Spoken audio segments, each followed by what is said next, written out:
Hello and welcome to this episode of Chasing Creativity. I'm Kiran Manral and today I have with me the very lovely Priya Malik. We've seen her in Big Boss. We've seen her evolve from somebody who was in a reality show to somebody who is probably one of the most popular spoken word artists today. Welcome to the show, Priya. Thank you so much. Thank you for having me. It's so lovely to meet you after I don't know how many years. We've lost count of the years, I think. Yes. And life has changed so much, I think, from the time I met you back then. But I'm very curious, Priya. I'm going to go right to the beginning. Sure. How did a girl from Dehradun go to Australia, enter Big Brother Australia, then come to India and enter Big Boss India, and then go on to become a poet? A poet. So weird, right? This is an analyst in the middle of all this? Yes. So just let us know how that entire very strange trajectory happened. Yeah, it is a strange trajectory when you think of it. I always tell people that I'm like a cat. I've had 9 lives. And this is the 9th leg of life now. Okay. And this is the most wholesome that I've ever felt, professionally, personally, emotionally. So finally, after so many detours, I think I finally realized A, who Priya is, and B, what Priya wants, which was also always something that really intrigued me growing up. I would always ask myself, what do you want to be? What do you want to do? And those questions were always very evasive. And I think a part of the identity crisis that I went through was these 2 questions, what do I want from life and who am I? Just the entire contemplation on who am I. And then life also happened and I let it happen for some time.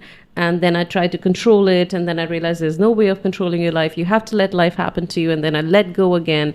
So, yeah, it's a very long story. But it has been a bit of a detour because I feel I was trying to figure out who I am. And I don't know how the reality shows happen in the middle.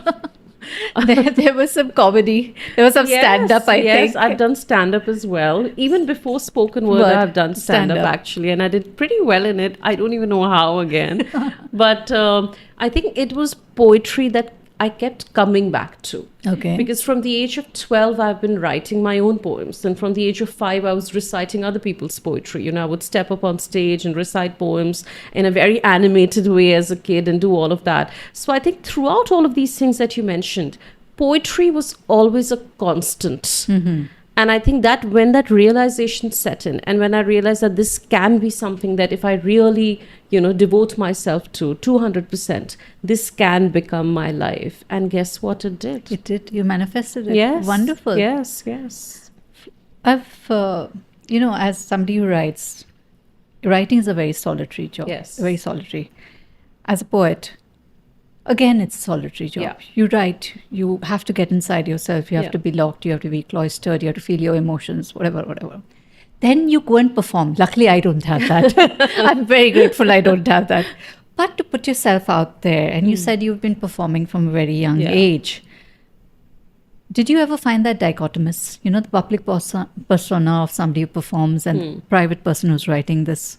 I think with me, I was always a performer as well, because my love for poetry began with those performances, with stage poetry. And I was a very little kid back then. I was like probably 5 or 6 years old. I would go on a mic, and my school was very much into elocutions. So I would recite, oh, Captain, my Captain.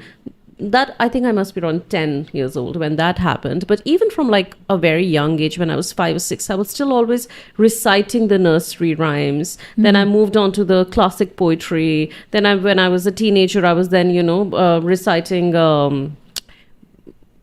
Sylvia Plath and, the likes of all of those. So with me, performance was always a part of my writing process. Every time I would write, I would want to speak it out. I would want to express it. So with me, that has always been the case. Even now, when I write in order for it to be spoken, not always in order for it to be read. So if you read some of my poems, without hearing me perform those poems, they will always feel a little bit out of place. But when you hear them, you'll be like, oh, okay, these are here are the pauses, here's the beat, here's the meter. So all of that comes in when I infuse it with my speech. Yeah. That's very interesting. That's very interesting. Can you remember, do you have a memory of your first spoken word performance, somewhere you recited your first poem in public? Yeah. So as I said, I've been writing for a very long time, but I did not perform my own poems. I was always performing other people's poetry. I never even knew that spoken word was a thing. So I discovered spoken word over 10 years ago. I think it was 2013. Late night, I was going through a terrible phase in my life. I was largely depressed, and must have been like 2 o'clock in the morning or something. And I was on YouTube, and I came across Neil Hilborn's OCD, the poem. And I saw the poem, and I was like, oh my God, like it punched me in the gut. Like I felt everything about that poem. And then I went through the spiral of Andrea Gibson and, every spoken word poet from New York. And they were doing things on button poetry, which is where the spoken word movement had largely started on YouTube. And I was like, I can do this. I was like, I have so many poems. And I love reciting poems. Why don't I marry the two together? And as destiny would have it, I wrote spoken word poetry, Australia, because I thought maybe they're doing something here too. And in Adelaide, within 3 days, there was a competition. Okay. And I lived in Adelaide, and it was the Australian Poetry Slam, which you could participate into. And I put the 2 and 2 together, and I performed a very angry breakup poem. It is now out on Unerased Poetry. It is called When He Told Me He No Longer Loved Me. And I went and I participated, and I won. And I was That was your very first performance? Yes. And you won? I won that round. Wow. They called it heats. There were different heats. So I won that heat. And I was straight in the state finals. And I was like, oh... So, validation happened and the expression happened. So everything just started coming together. And it was like blood on my tongue again. I remembered the young Priya because for 10 years I hadn't been on stage from 18 to 28. It was just life happening. And I was like, I love this. And I kind of just wanted that to be my life, but didn't know how to figure it out. And that took me another couple of years. It took you another couple of years. Yeah. And in those couple of years, a lot of things happened. Yes, a lot of things happened. I moved back to India. Big Brother happened. Big Boss happened. Oh gosh, don't even get me started. And then I still did not think of it as a career. I still thought poetry will be something I do on the side. And I was trying to do more mainstream things. I was doing television. I was doing news. I have been a Diane on a show. Yes, apparently I read that and I was like, I cannot imagine Priya as a Diane. Yeah, She's no, the I had a very sweetest long choti with like special powers. So I have been like a Jill of so many trades, but I realized that I can be the master when it comes to poetry. And when the first brand collab happened, it was my 30th birthday. I was at Kala Ghoda Cafe with Karan and we were having lunch. And I got a phone call from Unerased Poetry and they said, hey, your poems, because my poems were already viral by then, 2 or 3 of them. And they said, there's a brand, they want to pay you, a couple of lakhs and they want you to write a poem. Can you do this in 24 hours? I said, what? Couple of lakhs in 24 hours? Yes. Yeah. They said you have to write it and shoot it and it needs to go live tomorrow. Wow. And everything just happened within 24 hours. And that poem was my first poetry collab. Lovely. Yeah. And that's when I put the 2 and 2 together and realized this can be a career. Because when I started, I was just doing it out of sheer love for it. Yeah. Talking about career and, poetry is ethereal, it comes from the soul, all of that. When we talk about the commercial aspects of it, there's a reluctance to talk commercials. Yes, I just did. You did. And I'm so glad you did this because I want to talk about how difficult it is to make a living as a poet, as a creative person. But it is possible, right? It definitely is possible. Yes. And it is important. So, when we marry the commercial with the creative, do you feel at any point does it impinge on the creative? Do you feel at any point that your creativity sort of gets barricaded, blockaded, or any sort of way? Are these things that you encounter? Yes and no. I feel the commercial aspect actually helps in keeping it alive as well. Gulzar Sahab would not be writing poems and songs if he wasn't getting paid for them. You know, he was painting cars at a car repair shop when he first started. And from the moment he started getting paid, that's when he became who he is today. And I think that's a very important thing to remember. I think we often embarrass ourselves when we make money out of art. You know, अपनी कला से जब आप कमाने लगते हो, आपको लगता है कि oh my God, am I doing justice to this? Am I becoming too commercial, too mainstream? I think there is nothing more successful than being able to make money from an art form that comes naturally and organically to you. For me, that's the pinnacle of being a successful artist, that this is what is running your household. Yes, it is important to not get lost in the commercial aspect. So if I'm writing for 5 brands at a stretch in 1 month, I will also make sure that I write 1 or 2 pieces which are just for me. There's no brand attached to it. They're for myself to be able to connect to my audience and to perform my own poems. So as long as I keep that balance alive, I think I will be okay. The day I'm only writing for brands and not writing for myself, that's the day I would have lost that balance. So I look at it as a mark or an attribute of success, because I think it is very essential that artists do get paid for their art and are not embarrassed at getting paid for their art, and not embarrassed at asking to be paid for their Very art important. as well. Because I think the reason it took me more than 30 years to become a poet is because growing up in a middle class household, you're never told that you can become a poet. You're told you can become an engineer, you're told you can become a doctor, a teacher, a banker, because those are paid jobs. When you tell them, hey, mom, I'm thinking I'm going to become a poet, you're told that no, how will you run your house or how will you make money? That's the first question. So it's about time that that changes. And I'm very happy that we're living in a generation where young kids see influencers and poets and comedians and spoken word artists, and they know that this can be a full-time career and it is not just something on the side, the way probably you and I grew up. Yeah. Absolutely. Yeah. And I'm so glad you brought this up. What is your process like? Now, of course, you have a small baby and, you know, Yes. everything has been turned topsy-turvy. Yeah. But before that, how did you work? Because days are busy, there's shoots, Yeah. there's performances. But to take time away to write, how does it happen for you? You know, the last poem I wrote was at 4 o'clock last morning. Okay. Actually, this morning. Yeah, it was today. See, I've lost track of time. The last poem I wrote was at 4 o'clock today morning with Zoravar in my lap while putting him to sleep. And he was in bed. I had one hand free and I was typing with that hand. So I'll tell you how this happens. So with me, the process is that a thought will take home in my place, have a place of almost home in my heart, you know. And that thought will keep going and going and going, but it will be just a thought. Sometimes it is just a line. For instance, one of my most popular poems, मैं 2019 में 1999 ढूंढ रही हूँ. So that line or that original thought about finding the 90s will be in my heart and my head and my soul. And it keeps manifesting itself as much as it possibly can. And then one day, it's like a gush of water, or, you know, to say it in a better way, it's like Ahmed, you know, that thought comes to you, or that poem comes to you. And one day I will just sit and it will take me a couple of minutes and I'll type it out. And that's exactly what happened last night. That thought of that particular poem had been in my heart for a very long time.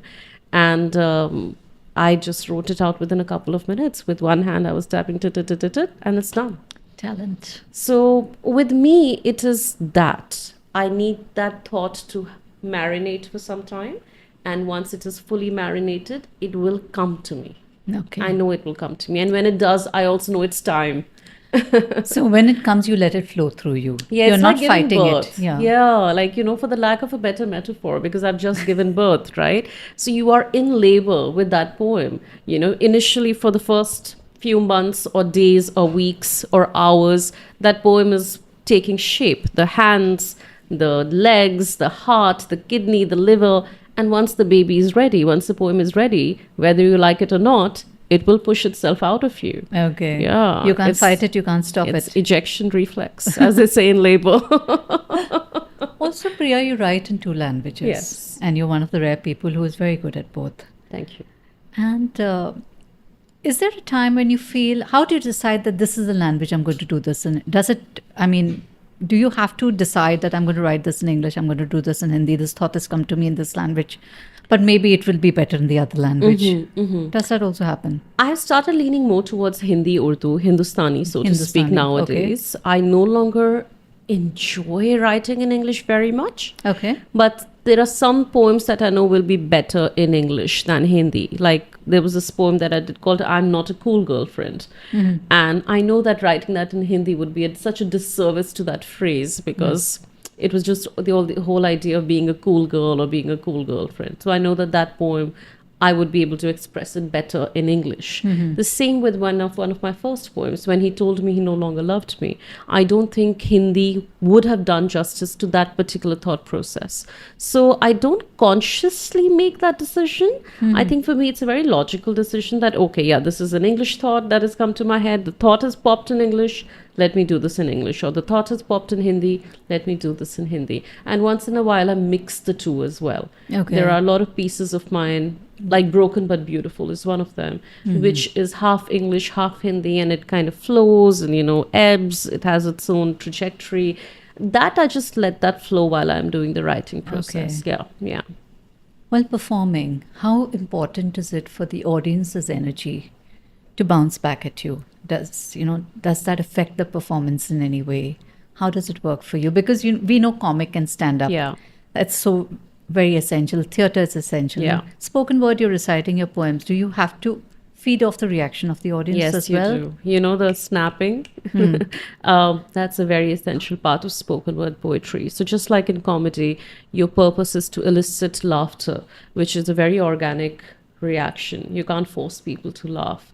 In the same way, when you're a singer or a dancer, people will clap in the end, whether they like it or not. But with spoken word poetry, you have to elicit the snaps. ahs, sometimes the ooh, sometimes the sometimes the vah, sometimes the clap, and sometimes the snaps. So when you're performing and you're on stage and you know that is happening, or if you see someone tearing up at a particular poem, that is extremely essential. Also, though, I have realized in the last few years, if the audience are completely silent and you're reciting a very serious poem, or you're talking about a topic which is a little bit more serious than usual, that is also okay.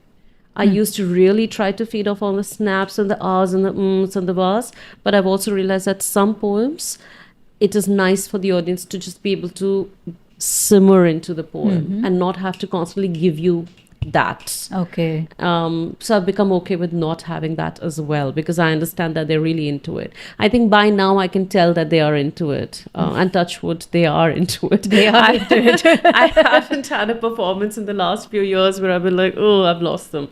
I touch wood, I haven't. But it can happen, of course. It can happen to the best of us. Yeah. May it never happen. You also, as you said, you did the role of a Dayan. Yeah. Dukayan, actually, it was called. Dukayan. I had 2 heads. Oh, lovely. Yeah. My goodness gracious. Did you never think of going full-fledged into the acting world? No, it's not for me. I mean, I did tell, I'm sure this has been said before and you've heard this before as well. You work for the stomach and you work for the soul. With me, when I did that show, I was paying my rent in Mumbai and I was trying to set up a life here. I was doing so many things. And I know it comes easily to me to act as well. So I did it because I knew that I had to pay the bills. Did I do it out of my love for acting? The answer is no. Do I still enjoy acting? The answer is yes. But it is not where my heart lies. I can still do it, but I would not actively chase it or actively seek it anymore. Now that I know that I can fill my heart and my stomach and my soul with poetry. Yeah. Lovely. A lot of our writing happens through life experience and through, your first spoken word, which got you the award, was from life experience. Yes. And Heartbreak. Heartbreak, as does so much of your other work. Yeah. Have there been any instances where, something has affected you so profoundly, but you've not been able to put it down? Yes. That's a great question. I recently did a piece which was about sexual abuse.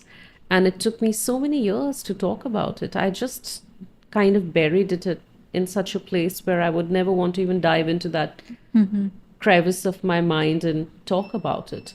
That was one. And there are a few other things as well that I think are yet to be spoken, which I think with time or maybe with age or maybe when I come to terms with it and I have processed it, I would talk about. But you're right, sometimes things do affect you so profoundly that you don't want to or can't write about them. But I've also experienced in the last few years that until I write about them, and in my case, until I perform them or express them or say it out loud, I'm not able to process them anyway.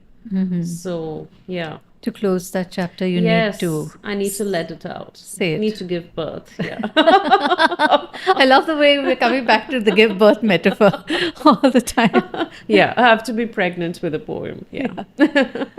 You mentioned that you have 2 books in the pipeline. Yeah. What are they about? So one is actually both a collection of poems. One is called Ishq Ke Saath Padav, which is with Vani Prakashan. That was one of my first books, supposed to be out a couple of years ago, but I'm still getting there. 70% done. There's still a little bit of work to be done. And then there is a book of English love poems called For Those Who Love Too Much, which is with Westland. And I'm hoping that will be out soon as well. As soon That's as submitted I can. already? No, No. not from my end, no. I think I need to, I realized the other day that I had so much time before I gave birth to my baby. And now that I have given birth to the baby, there is less time.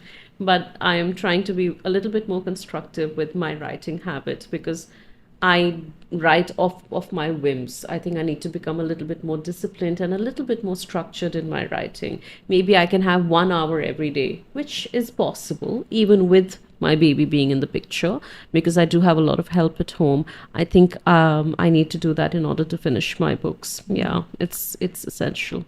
It's very interesting you say this because Anita Desai, Yeah. she wrote in the intervals when her children were at school. Ah, And during the summer vacation, she didn't do any work. right. She just sort of did a first plotting of whatever she was going to Yeah. write once school reopened. And for the longest time, her children didn't know that their mother was a writer of books. Wow. And after her children grew up, went out of school, she said, I missed the time when I didn't have time. I was much more Wow. productive then. So, I understand. I get it. Yes. because now, given that spoken word is getting so popular, how do you see it evolving in India? It's going to small towns already. It's all over the place. It's also getting very crowded. Yeah. What do you see spoken word evolving into? I think it was nice that I was one of the first spoken word poets in the country, and I think at that time all of us were doing it just out of sheer love for poetry. There was no money to be made. We didn't even know that brands wanted to invest money into spoken word. That wasn't even a thing. It was unheard of. And at that time the scene was obviously less crowded, as you said. It has changed because now a lot of people come into the scene for the sake of being viral. And when you're writing a poem with the thought ki mujhe viral hona hai, I feel you are A, limiting your craft, and B, you might get viral with that poem, but can you make a career out of it? So I've seen it evolve in that way as well. A lot of people now want to come because they think we have these really fancy, perfect lives, which is also not true. We have months where there are no brand collabs, and then there's a month when there are 5 of them, and you're doing what you're doing with it. I like seeing new people on the scene. I don't mind it at all.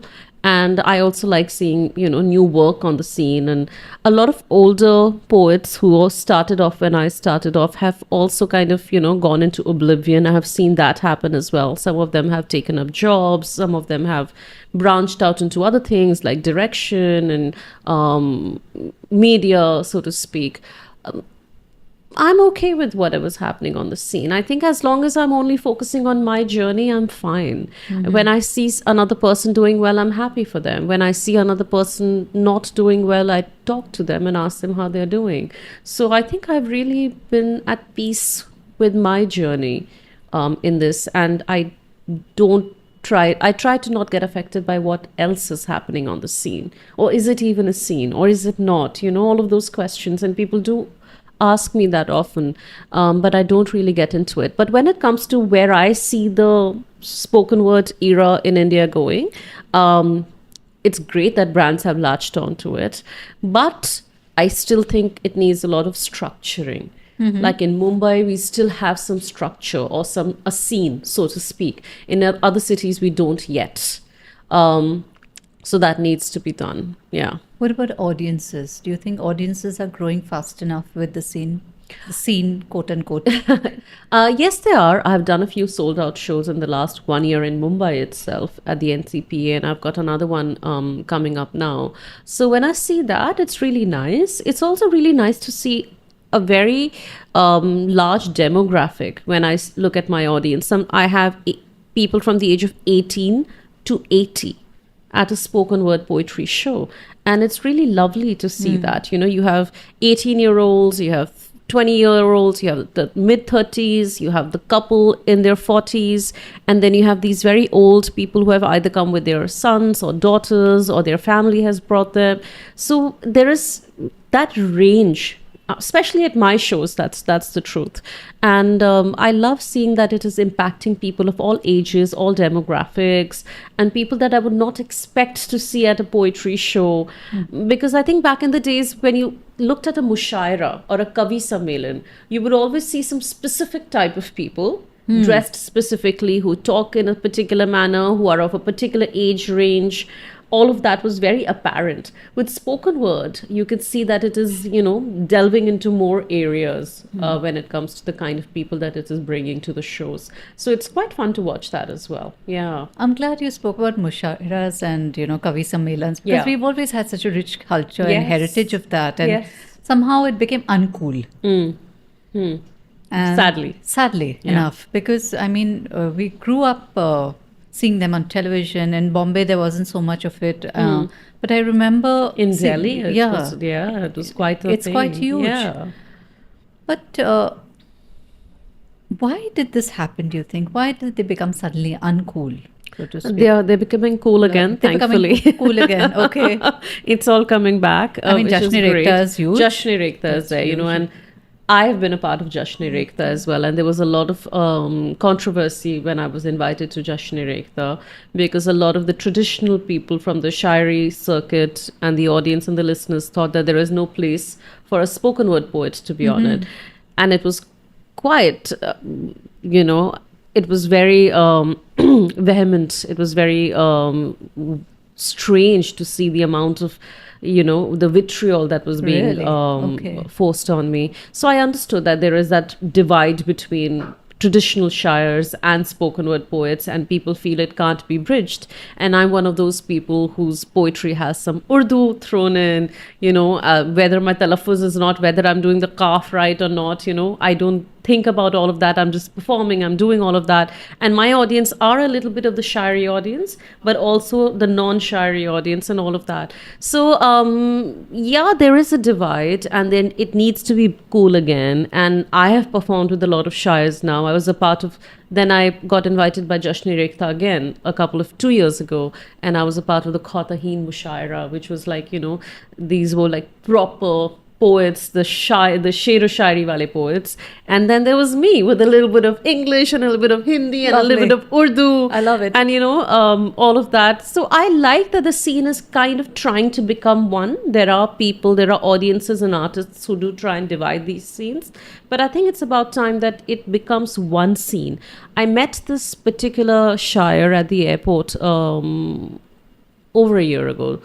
Non-pregnant days, and life gets divided into non-pregnant is like before Christ, after Christ. Mine is BZ and AZ, so before Zoraber. And he came up to me and he said, Priya ji, aapne to scene hi badal diya. And I said, kyun? He said, aap log jab jaate hain poetry shows ke liye, aap rehte hain 5-star hotel mein, और आप लोग महंगी गाड़ी में जाते हैं और आप बिजनेस साथ में ट्रैवल करते हैं और हम लोग देखो अभी भी 2 स्टार होटल में हमें ठहराया जाता है, लिफाफे में 1100 रुपये पकड़ा के दिया जाता है. And when he was saying all of that I realise that he's coming from a very truthful place, because that has happened with shires, you know, and that has happened not with the biggest of shires, but it still happens with people who are trying out shero shairi.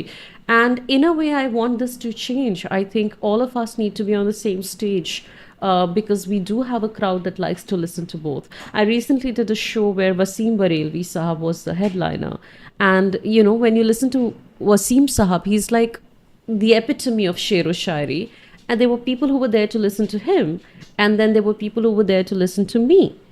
And it is possible that we are both being treated the same way, and we should be living life of a similar standard as well. So yeah, I think that divide needs to change, because it's a very similar form of art. You go in front of a microphone and you are reciting poetry. Yeah. That's a lovely thought.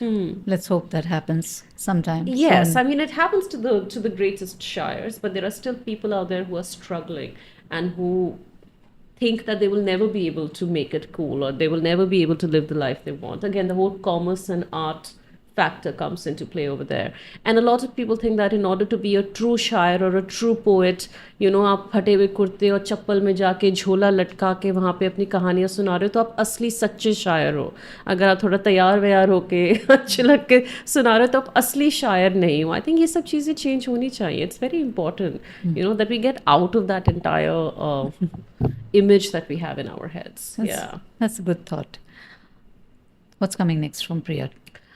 What's coming next for me? Hopefully the 2 books. I hope that I get to writing them very soon. I am doing a few live shows. I am touring. I hate using that word, touring India. No, I'm going to a few cities here and there and doing the last leg of my show called Ishq Hai. And that's it for now. And I think I'll see what comes later. Yeah. I think the 1 year, the first year of the baby is the first thing. Yes. I need to slow down and really, you know, appreciate, because he's growing up so quickly. Like, I don't even know where the last 3 months have gone. So I really want to make sure. I might never get a chance at it again. I might not have another baby. So this is as much as this is my child's childhood, this is also my motherhood. So I'm very cognizant of that as well. That's such a lovely thought. All the very best, Priya, for whatever Thank comes you. ahead. And thank you for taking time out for this. Thank you so much.